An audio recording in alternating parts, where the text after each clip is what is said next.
नमस्कार, मैं हूं संजय शर्मा। आप देख रहे हैं 4 PM न्यूज नेटवर्क। कुछ साल पहले दिल्ली में एक जनसभा में नारा लगा। मंच पर एक केंद्रीय मंत्री अनुराग ठाकुर थे। उन्होंने नारा लगाया, देश के गद्दारों को, और भीड़ की आवाजाई, गोली मारो सालों को। आजादी का अमृत काल है। देश का केंद्रीय मंत्री ऐसे भाषण लगाता है, ऐसे भाषण देता है, और फिर देश एक सांप्रदायिक उन्माद में बदल जाता है। जिन जिन राज्यों में चुनाव होता है वहां वहां हिंदू खतरे में आ जाता है। जैसे ही चुनाव खत्म होते हैं, हिंदू सुरक्षित हो जाता है। सुप्रीम कोर्ट ने हेट स्पीच पर जो तीखी तल्खी दिखाई है, वो किसी भी लोकतंत्र में सत्ता के लिए बहुत शर्मनाक बात है। आज मैं चर्चा करूंगा कि आखिर सुप्रीम कोर्ट को इस लेवल तक क्यों जाना पड़ा, क्यों मजबूर होना पड़ा इन नफरती जवान बोलने वालों के खिलाफ कुछ कहने के लिए। हेट स्पीच यानी नफरती भाषण। आज के दौर में भारत में नफरती भाषणों का चलन इतना ज्यादा बढ़ गया है कि देश के सुप्रीम कोर्ट को बार बार अपनी टिप्पणी करनी पड़ रही है और केंद्र सरकार को फटकार लगानी पड़ रही है। लेकिन इन फटकारों का कोई भी फायदा होता हुआ नजर नहीं आ रहा है। कोई सुधर ही नहीं रहा है। नतीजा, सुप्रीम कोर्ट ने एक बार फिर केंद्र सरकार को कड़ी फटकार लगाई है।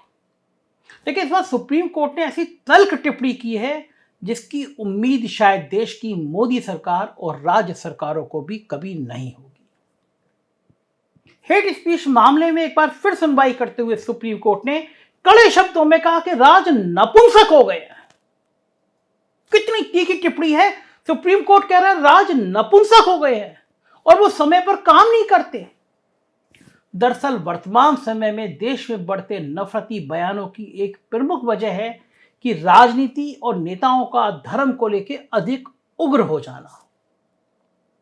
आज के दौर में इस देश में धर्म और राजनीति को एक साथ खड़ा कर दिया गया है और यही वजह है कि नफरती बयानों और भाषणों के चलन में लगातार बढ़ोतरी हो रही है।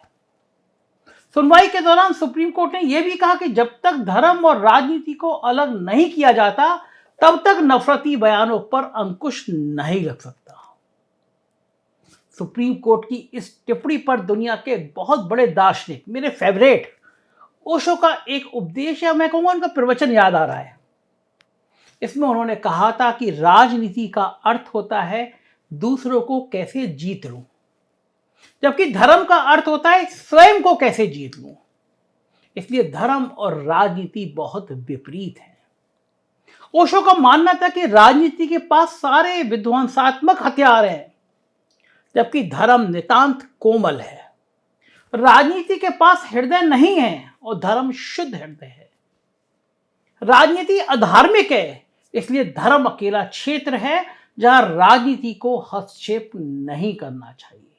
मगर नजारा बदल गया है। जस्टिस KM जोसेफ और जस्टिस VB नागरत्ना की पीठ ने 29 मार्च को हेट स्पीच मामले में सुनवाई करते हुए ओशो के इस प्रवचन को एक बार लगभग फिर दोहरा दिया। सर्वोच्च न्यायालय की पीठ ने साफ साफ कहा कि हेट स्पीच से छुटकारा पाने के लिए धर्म को राजनीति से अलग करना ही होगा। जब तक राजनीति को धर्म से अलग नहीं किया जाएगा, तब तक हेट स्पीच से छुटकारा नहीं मिल पाएगा। हालांकि देश की वर्तमान राजनीति का परिदृश्य इससे बिल्कुल ही विपरीत नजर आता है। मौजूदा समय में धर्म के नाम पर ही राजनीति की जा रही है और धर्म को आगे करके ही लोगों से वोट की अपील की जा रही है। फिर चाहे वो देश के यशस्वी प्रधानमंत्री हों या फिर गृह मंत्री हों या राज्यों के मुख्यमंत्री। राजनीतिक सभाओं से सरेआम धर्म के नाम पर वोट की राजनीति की जाती है और अपनी नाकामियों को धर्म की आड़ में छुपाने का काम किया जाता है। ऐसे में जाहिर है कि धर्म और राजनीति को हर जगह एक कर दिया गया है। इसी कारण से आए दिन नफरती भाषणों का चलन बढ़ता जा रहा है। जाहिर सी बात है, जब भी कोई किसी के धर्म पर उंगली उठाएगा या उसके धर्म को कुछ बोलेगा तो सामने से भी वैसा जवाब आना लाजमी है। और यही वजह है कि देश के बड़े से बड़े नेता 80 और 20 की बातें करते हैं, या फिर सार्वजनिक मंच से चाकू की धार तेज करने की नसीहत दी जाती है, जैसे साध्वी प्रज्ञा ने दी थी, MP हैं। और एक धर्म पर खुलेआम निशाना साधा जाता है, जिससे हेट स्पीच या नफरती बयानों को बढ़ावा मिलता है। आपको याद होगा हरिद्वार में धर्म संसद में हेट स्पीच, NDTV के सौरभ शुक्ला ने शानदार रिपोर्ट की थी। उन्होंने दिखाया था कि पुलिस की मौजूदगी में, अफसरों की मौजूदगी में कैसे बड़े से बड़े लोग हेट स्पीच दे रहे हैं। सौरभ को देश का एक सर्वोच्च सम्मान मिला उसकी रिपोर्ट के दौरान। इन गोदी मीडिया से आप अब इस दौर में बाकी गोदी मीडिया से उम्मीद नहीं कर सकते। सुनवाई के दौरान शीर्ष अदालत ने कहा कि सबसे बड़ी समस्या यह है कि जो राजनेता हैं वो धर्म का इस्तेमाल कर रहे हैं। हमारे देश में धर्म और राजनीति जुड़े हुए हैं, यही कारण है कि हेट स्पीच हो रही है। Justice KM Joseph, justice BB Nagarathna की बेंच ने हेट स्पीच को दुष्चक्र करार देते हुए कहा कि क्यों नहीं राज समाज में नफरती भाषण पर लगाम लगने के लिए कोई सिस्टम विकसित कर पा रहे हैं। सुनवाई के दौरान जस्टिस नागरत्ना ने राजनीति के उस समय को भी याद किया जब धर्म और राजनीति को एक दूसरे से अलग रखा जाता था। देश के 2 पूर्व प्रधानमंत्री पंडित जवाहरलाल नेहरू और अटल बिहारी वाजपेयी को याद करते हुए जस्टिस नागरत्ना ने कहा कि हम कहां जा रहे हैं। एक समय था कि देश में पंडित जवाहरलाल नेहरू और अटल बिहारी वाजपेयी जैसे वक्ता थे, जिनका भाषण सुनने के लिए लोग आधी आधी रात को दूर दराज गांव से आते थे। लेकिन अब असामाजिक व फालतू तत्वों की बयानबाजी की जाती है। हम सभी जानते हैं, मैं भी जानता हूं, आप भी जानते हैं कि नेहरू जी और अटल जी के समय में राजनीति इतनी ओछी और इतनी गंदी नहीं थी। शायद उसकी एक वजह यह भी थी, उस समय इन लोगों को अपनी आलोचना सुनना भी आता था कि ना की आलोचना करने वालों को राष्ट्रद्रोही बता दिया जाता था, उन पर सरकारी एजेंसी छोड़ दी जा रही हैं या फिर उन्हें पाकिस्तान भेजने की नसीहत दी जाती है। लेकिन वर्तमान समय में यह सब हो रहा है, ये सभी को दिख रहा है। इस सुनवाई के दौरान शीर्ष अदालत ने राज्य सरकारों की भी कड़ी फटकार लगाई। अदालत ने कहा कि राज्य हेट स्पीच मामले में निष्क्रिय रवैया अपना रहे हैं। कड़े शब्दों में फटकार लगाते हुए सर्वोच्च न्यायालय ने कहा कि राज्य इस मामले में नपुंसक हैं और वे समय पर काम नहीं करती हैं। जस्टिस जोसेफ ने सवाल करते हुए कहा कि राज्य चुप क्यों हैं। सुप्रीम कोर्ट ने कहा हर एक्शन का रिएक्शन होता है। जस्टिस जोसेफ ने कहा दूसरे धर्म के लोगों ने भारत में रहना चुना है, सभी भाई बहन हैं, भाईचारे को बढ़ाने की जरूरत है। सुप्रीम कोर्ट ने तो भाईचारा बढ़ाने की बात कह दी, लेकिन सत्ताधारी राजनेता तो लगभग 80-20 की बात रोज करते रहते हैं। ऐसे में आपस में भाईचारा कहां से आ सकता है। सर्वोच्च न्यायालय की पीठ ने गो टू पाकिस्तान जैसे बयानों को लेकर भी तल्ख प्रतिक्रिया दी। कोर्ट ने कहा गो टू पाकिस्तान जैसे बयानों से नियमित रूप से नागरिक गरिमा को तोड़ा जाता है। गिरिराज केंद्रीय मंत्री, उनके बयान आप सुनते रहते होंगे। अब हम कहां पहुंच गए हैं। अदालत ने साथ ही हैरानी जताते हुए यह भी कहा कि आखिर अवमानना का केस कितने लोगों के खिलाफ चलाया जा सकता है। अदालत की पीठ ने नसीहत देते हुए कहा कि लोगों को यह संकल्प लेना ही होगा कि किसी भी नागरिक या समुदाय का अपमान ना करें।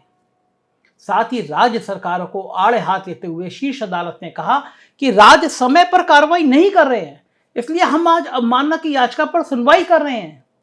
राज्यों को लताड़ लगाते हुए कोर्ट ने कहा कि राज्य नाकाम और शक्तिहीन हो गए हैं। अगर राज्य चुप हैं तो उसका जिम्मा हमारे पर क्यों होना चाहिए।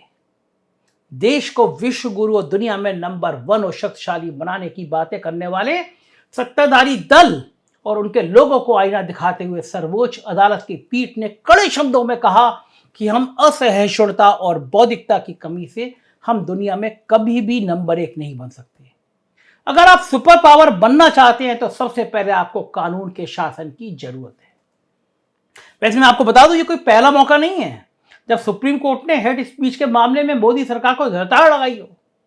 इससे पहले भी कई मौकों पर सर्वोच्च न्यायालय नफरती बयानबाजी को लेकर साहेब की सरकार को आड़े हाथ ले चुकी है, लेकिन मोदी सरकार सुप्रीम कोर्ट की टिप्पणी को लगातार नजरअंदाज किए जा रही है और लगातार सत्ता और पक्ष और विपक्ष के दल के दोनों नेताओं की तरफ से जो बयानबाजी होती है, जो डायलॉगबाजी होती है, ऐसी नफरत भाषा का प्रयोग निरंतर किया जा रहा है।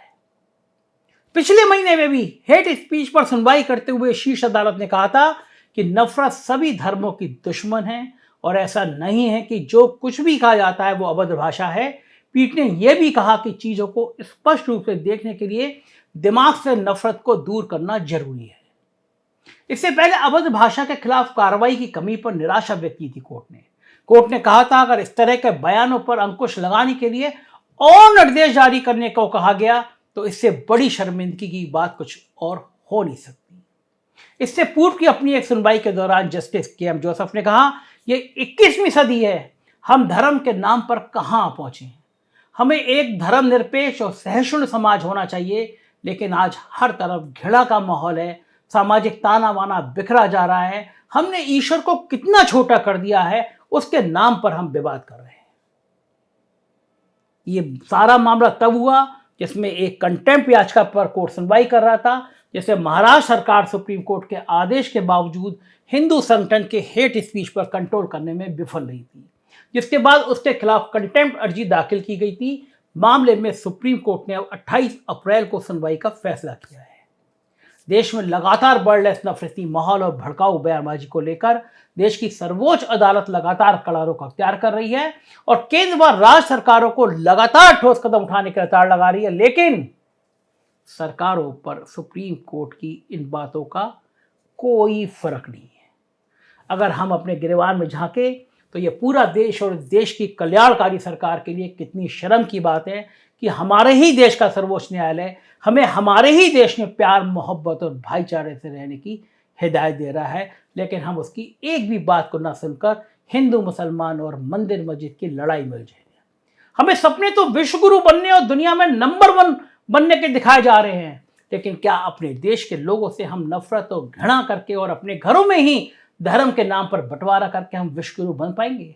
वो भारत जो हमेशा से अपनी धर्मनिरपेक्षता के लिए जाना जाता रहा है, जिसके जाति, धर्म, मजहब अनेक पर देश एक, इस सूक्ति को विश्व के हर देश मानता और सराहता आया है, आज 21वीं सदी में वो देश अपनी खासियत और अपनी असल पहचान को खोता जा रहा है और धर्म के नाम पर आपस में बढ़ता जा रहा है। ऐसा सिर्फ इसलिए हो रहा है क्योंकि अब यहां धर्म को राजनीति से जोड़ा जा रहा है। देश के बड़े नेता, मुख्यमंत्री, गृह मंत्री सार्वजनिक राजनीतिक मंचों से मंदिर मस्जिद की बातें कर रहे हैं, भगवान राम के नाम पर वोट मांग रहे हैं, खुलेआम सार्वजनिक मंचों से 80-20 की बातें कर रहे हैं और हिंदू मुसलमान के नाम पर देश की पूरी राजनीति टिक गई है। ऐसे में जब तक राजनीति को धर्म से अलग नहीं किया जाएगा, तब तक ना तो नफरती भाषण और बयानों पर कोई लगाम लगाई जा सकेगी और ना ही भारत कभी विश्व गुरु बन पाएगा। प्यार का संदेश दीजिए, प्यार करिए, पड़ोसी से प्यार करिए, समाज से प्यार करिए।